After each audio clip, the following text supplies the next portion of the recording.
दोस्तों कैसे हैं आप सब। आपका स्वागत है फिर से आपके अपने चैनल एक्सपर्ट एजुकेशन में। आज हम पढ़ेंगे पीरियोडिक टेबल यानी आवर्त सारणी। आज हम आवर्त सारणी के बारे में सब पूरे विस्तार से पढ़ेंगे कि आवर्त सारणी क्या है, इसमें कितने तत्व है, इसमें तत्व के क्या नाम है, उनकी त्रिकोण संख्या क्या है, आवर्त सारणी की जितनी भी और जो अपने जितने भी क्वेश्चन है वो सब हम आज इसमें क्लियर करेंगे। तो ठीक है दोस्तों, चलिए शुरू करते हैं हमारा।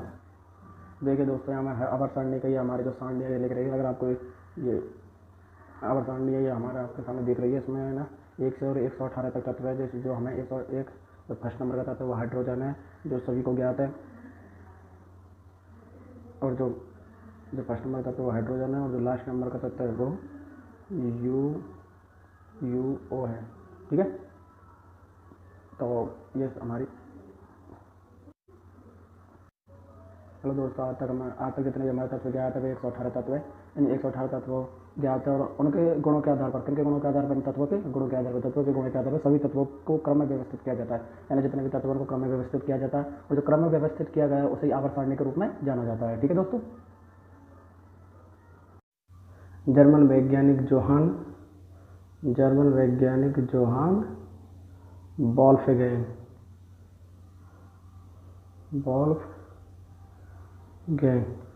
तो जर्मनी के वैज्ञानिक है वो वोल्फगैंग डोबेरिनर ने पहली बार 1829, यानी जर्मन के जो वैज्ञानिक हैं जोहान वोल्फगैंग डोबेरिनर ने पहली बार 1829 में तत्वों की व्यवस्था करने का प्रयास किया। यानी तत्वों को सबसे पहले 1829 में जर्मन के वैज्ञानिकों ने व्यवस्थित किया था। क्षार धातु समूह, यानी तत्वों में जो 3-4 ग्रुप है जिनमें से पहला है क्षार धातु समूह में लिथियम, सोडियम, पोटेशियम तत्वों के एक रासायनिक गुण है और इन्हें इस तरह से है। तो उदाहरण के लिए ऑल एलिमेंट्स आर मेटल, यानी सभी जो तत्व है वे सभी धातु मेटल है, यानी धातु ग्रुप में। All them react the water and alkanes hydrogen gas, यानी ये सभी जो है ना पानी से क्रिया करके हाइड्रोजन गैस निर्माण करते हैं। और all of the have the valency एक, यानी इन सभी की बैलेंसी एक है, यानी इनकी संयोजकता है ना, संयोजकता जो सभी की संयोजकता है वो एक है। अब हम देखेंगे कि लिथियम Li, सोडियम Na और पोटेशियम के इन तीनों की जो संयोजकता है वो एक है। देखेंगे क्षारों में तो lithium, sodium, potassium, Li, Na, K, और इनमें से जो इनका एटॉमिक मास है, एटॉमिक मैंने परमाणु द्रव्यमान है लिथियम का 6.9 और सोडियम का 23 या 22.95 और पोटेशियम के का है 39। ठीक है दोस्तों, अगला है क्षारीय पृथ्वी धातु समूह, यानी जो तत्व कैल्शियम है, स्ट्रोंशियम, बेरियम, इन दोनों के समान रासायनिक गुण होते हैं और ये त्रिक बनाते हैं। यानी ये भी उन्हीं तीनों की तरह, जैसे लिथियम, सोडियम और पोटेशियम है ना, उनकी तरह ये भी त्रिक बनाते हैं। ये इनके भी गुण है ऑल एलिमेंट्स आर मेटल, यानी जो ये सभी जो मेटल यानी जो ये सभी तत्व है वे सभी की सभी धातु हैं। ठीक है, अगला है all oxidase of all the them alkene and nature and, यानी जैसे इन सब इनके जो ऑक्साइड है जो प्रकृति में पाए जाते हैं। और जो तीसरा है all the element have valency 2, यानी इन सब इनकी जो बैलेंसी है यानी जो संयोजकता है, इन सब इनकी जो बैलेंसी है वो 2 है। अपने कैल्शियम की बैलेंसी 2 है, स्ट्रोंशियम की बैलेंसी और बेरियम की बैलेंसी 2 है। अगला है इसमें कैल्शियम, स्ट्रोंशियम, बेरियम। कैल्शियम को C है, स्ट्रोंशियम का SR और बेरियम को B है, इनसे प्रदर्शित करते हैं। और कैल्शियम का जो एटॉमिक मास यानी परमाणु द्रव्यमान 40.1 है, स्ट्रोंशियम का 87.6 या फिर 88.7 और जो बेरियम है इसका 137.3। जो तीसरा समूह है वो हलोजन समूह में क्लोरीन, ब्रोमीन, आयोडीन जैसे तत्वों के सामान्यिक गुण होते हैं और ये त्रिक बनाते हैं, यानी ये भी त्रिक उनकी तरह बनाते हैं। इनमें क्लोरीन, ब्रोमीन और आयोडीन ये जैसे तत्व होते हैं और उनके समान रासायनिक गुण होते हैं, यानी जैसे तीनों इनके समान इनके रासायनिक गुण होंगे। जो ये आल जो एलिमेंट है यानी आल जो है तत्व है, ये सभी तत्व हैं जो वे नॉन मेटल यानी अधातु होते हैं, जो मेटल धातु नहीं होंगे। और ये element react with water acid यानी यह जल के साथ ये जल के साथ एक अभिक्रिया करके एसिड बनाते हैं, ठीक है। और जो अगला है ऑल दिस एलिमेंट है वैलेंसी 1 प्लस तो इन सब इनकी जो वैलेंसी है यानी इनकी भी जो संयोजकता है वो 1 है, इन सभी की संयोजकता 1 है। जैसे एलिमेंट है जैसे क्लोरीन, ब्रोमीन, आयोडीन, तो क्लोरीन को Cl, ब्रोमीन को Br और आयोडीन को I से प्रदर्शित करते हैं। तो इनका एटॉमिक मास परमाणु द्रव्यमान है क्लोरीन का 35.5, ब्रोमीन का 79.9 या फिर 81.12 और जो आयोडीन का जो परमाणु द्रव्यमान है यानी एटॉमिक मास है जो 126.9। अगला है ऑक्सीजन फैमिली। तो ऑक्सीजन फैमिली में सल्फर, सेलेनियम, टेल्यूरियम जैसे तत्वों के समान रासायनिक गुण होते हैं, यानी सल्फर, सेलेनियम, टेल्यूरियम इन जैसे 3 तत्वों के गुण होते हैं, ठीक है। और इसकी जो बिलिंग ऑक्सीजन फैमिली बिकॉज ये फर्स्ट एलिमेंट है, क्योंकि यह ऑक्सीजन फैमिली इसलिए कहलाते हैं क्योंकि जो इनका फर्स्ट तत्व है यानी पहला तत्व है जो ऑक्सीजन होगा, ऑक्सीजन ग्रुप से अभिक्रिया करेगा। सल्फर, सेलेनियम और टेल्यूनियम, तो सल्फर को ऐसे प्रकृति हैं, सेलेनियम को Fe और टेल्यूनियम को Te। तो सल्फर का एटॉमिक मास है 32.06, सेलेनियम का जो एटॉमिक मास है वो 78.96 है या फिर 79.83, और जो टेल्यूनियम का इसका जो एटॉमिक मास है वो 127.60। अब हमारा पीरियोडिक टेबल है आवर्त सारणी, ये तो हमारे जो वो पढ़े थे जो वामन आवर्त सारणी के, उनको पहले उन्होंने जो हमारे जर्मनी वैज्ञानिक है उनके आधार पर है, लेकिन अब जो हम पढ़ेंगे तो वो होगा न्यूलैंड्स के अष्टक नियम, यानी न्यूलैंड जो अष्टक का नियम दिया था उसके अनुसार उनके बारे में। तो पहले हम न्यूलैंड्स के बारे में पढ़ेंगे। तो न्यूलैंड्स अंग्रेज वैज्ञानिक जॉन न्यूलैंड्स ने तत्कालीन तत्वों को ज्ञात कर तत्कालीन तत्वों की व्यवस्था यानी 1866 में की, यानी इन्होंने जो व्यवस्था की वो 1866 में की। जॉन न्यूलैंड्स ने तत्वों की व्यवस्था के लिए परमाणु द्रव्यमान बढ़ाने का क्रम का अनुकरण किया, यानी इन्होंने जो किया था वो परमाणु द्रव्यमान बढ़ने पर परमाणु जो द्रव्यमान है परमाणु द्रव्यमान यानी परमाणु एटॉमिक मास बढ़ने के आधार पर इन्होंने व्यवस्थित किया था। न्यूलैंड सबसे कम परमाणु द्रव्यमान जैसे तो न्यूलैंड्स ने सबसे कम द्रव्यमान परमाणु वाले हाइड्रोजन से स्टार्टिंग की थी, और जो उनको सबसे लास्ट का परमाणु था वो थोरियम था। थोरियम का प्रतीक TH, तो जो 56वें नंबर का था, मतलब 56 के नंबर के पे उसमें परमाणु द्रव्यमान का अकॉर्डिंग उन्होंने 56 तक ही उन्होंने उनको व्यवस्थित किया, लेकिन टोटल तत्व 118 थे तो उन्होंने संपूर्ण तत्वों को व्यवस्थित नहीं कर पाए। अगला इसमें कि तत्वों ने न्यूलैंड व्यवस्था को ऑक्टेव्स के सिद्धांत ऑक्टेव्स के सिद्धांत के आधार पर रूप में जाना, क्योंकि उनकी व्यवस्था के प्रत्येक तत्व 8वें तत्व के पहले के गुण समान थे, यानी कोई तत्व का पहला का गुण है कि इसकी जो बैलेंसी है वो +1 है, तो उसके अनुसार जो 8वां का तत्व है उसकी बैलेंसी +1 होगी। ये न्यूलैंड्स का नियम था। जैसे कि जो लिथियम है तो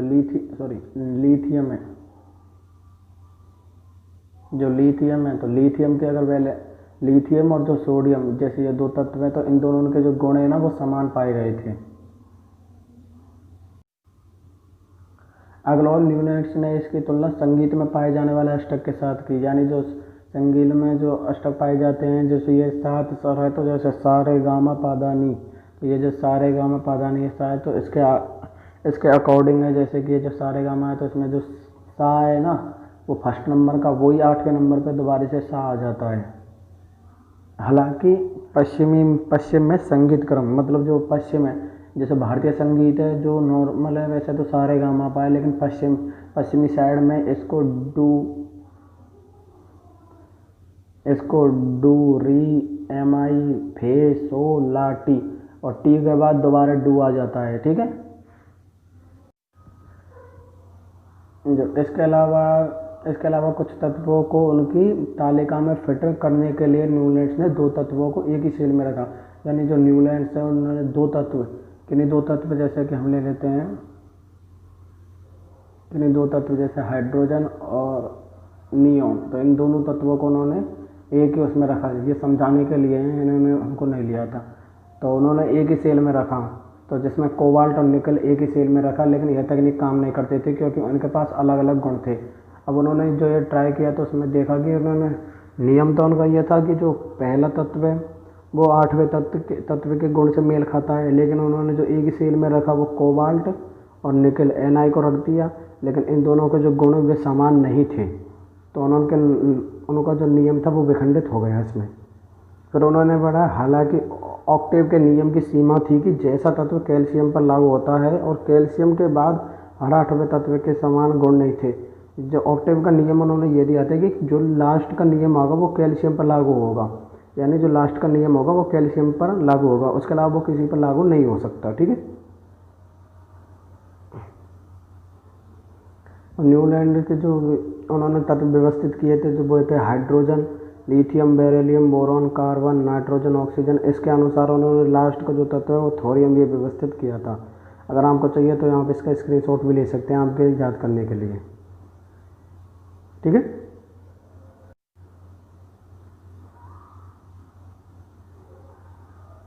तो न्यूलैंड्स ने जो नियम दिया था उसकी लिमिटेशन यानी जिसकी सीमा ये थी कि यह न्यूलैंड्स के नियम केवल 40 U तक यानी जो कैल्शियम के परमाणु तक के द्रव्यमान के हल्कों पर, यानी जो कैल्शियम का जो द्रव्यमान था वो 40 था, 40, तो उसके नियम तक वो लागू हुआ, उससे आगे लागू नहीं हुआ। और उन्होंने अगला था कि कैल्शियम के बाद हर 8वें तत्व के समान पहले से गुण नहीं थे, मतलब कैल्शियम था उसके बाद के जो तत्व थे उनके एक पहले से लेकर 8वें तक के गुण समान नहीं थे कैल्शियम के बाद के। उदाहरण के लिए यदि हम अगर तत्व क्रोमियम से शुरुआत करते हैं, अगर हम क्रोमियम से स्टार्टिंग करते हैं उदाहरण के लिए Cr से करते हैं तो उसका 8वां तत्व येट्रियम होगा, तो ये दोनों के गुण समान नहीं थे। इन दोनों तत्वों में पूरी तरह अलग अलग गुण हैं। इसी तरह हम पाते हैं कि निम्न में से प्रत्येक जोड़ों में पहला और 8वां तत्व पूरी अलग गुण रखता है, यानी जो उनमें से 20 यानी कैल्शियम के बाद के जितने भी तत्व हैं उन सब उनके गुण अलग अलग थे। इसी प्रकार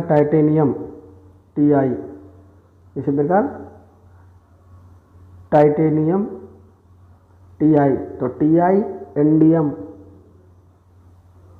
En और indium En, zirconium manganese Mn, arsenic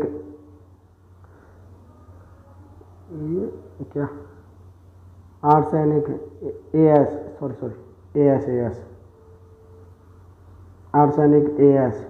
और आयरन Fe और सेलेनियम Fe।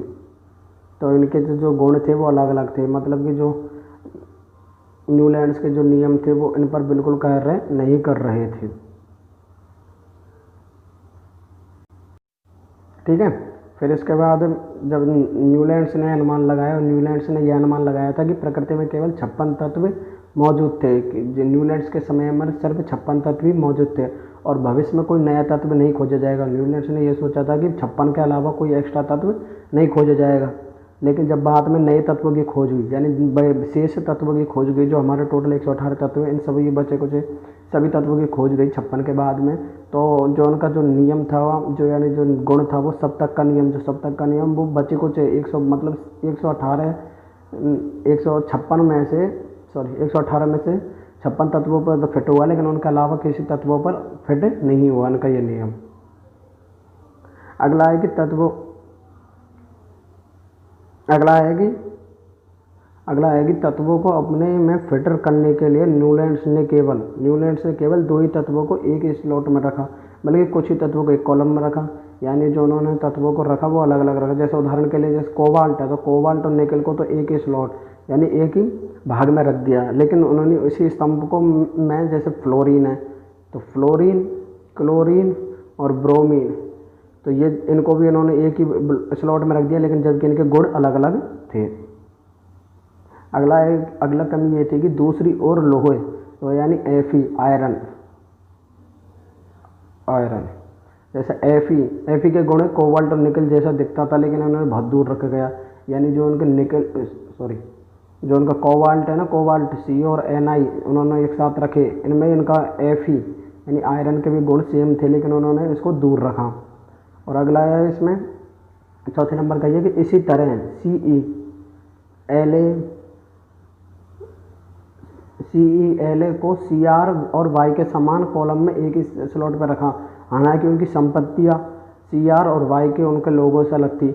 यानी जो उन्होंने है ना C और L इनको एक साथ Cr और Y के समान ही में एक ही कॉलम में रखा, लेकिन इन दोनों की जो Cr और जो Y है, जो क्रोमियम और यट्रियम है, इन दोनों के जो गुण थे वो बहुत ही अलग थे।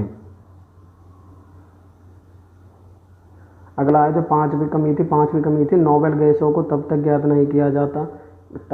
नहीं था, नोबेल गैस ज्ञात नहीं थी। न्यूलैंड्स ने अपने सप्तक का कानून दिया था, यानी जब न्यूलैंड्स ने अपने सप्तक का कानून नियम दिया था तब तक नोबेल गैसों को ज्ञात नहीं था, मतलब नोबेल गैस ज्ञात नहीं थी। तो जब 1900 में आसपास नई गैसों की खोज की तो तब वे 8वें गुण से पहले गुण समान नहीं थी। दरअसल यह पहला और 9वां तत्व समान था, कि जो न्यूलैंड्स ने जो नियम दिया उसमें पहले से 8वें और नियम समान होने चाहिए। लेकिन नोबेल गैस जो खोज हुई तो उसमें क्या है कि जो पहला और 8वां तो नहीं, लेकिन पहले और 8वां की जगह 9वां गुण समान था। पहले और 8वां गुण तो समान नहीं था, लेकिन पहला और 9वां गुण समान था, तो ये उनकी गलती हो गई यहाँ पर। अगर आपको हमारी वीडियो अच्छी लगी हो तो हमारे चैनल को सब्सक्राइब कीजिए तथा उसमें आने वाले बगल वाली घंटी को भी दबाइए, जिससे हमारे आने वाली वीडियो की नोटिफिकेशन आपको मिलती रहे। Thanks for watching.